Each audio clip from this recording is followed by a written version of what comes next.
The odds of an undrafted free agent making an NFL roster aren't very high, as few very often accomplish that out of the chute.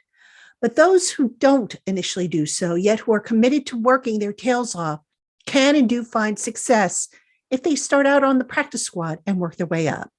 Such was the case with New York Giants defensive lineman Ryder Anderson last year.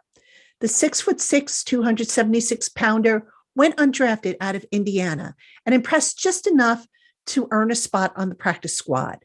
When injuries on the defensive line began chewing up the depth, Anderson was twice elevated to the game day roster in weeks 6 and 7 before finally being promoted to the 53-man roster in week 14. Playing primarily in the B gap, Anderson logged 193 defensive snaps, which included statistics of 5 pressures and 7 tackles. There were flashes of promises there, specifically with the young man showing an ability to run after ball carriers. But if there's one thing that Anderson really needs to beef up if he wants to hold on to this roster spot, that is getting stronger at the point of attack, where his technique also could use some further refinement if he's to better hold up against the run. And speaking of his roster spot, Anderson is facing an uphill battle after the Giants added veteran run stoppers A'Shawn Robinson and Raheem Nunez-Roches to the mix.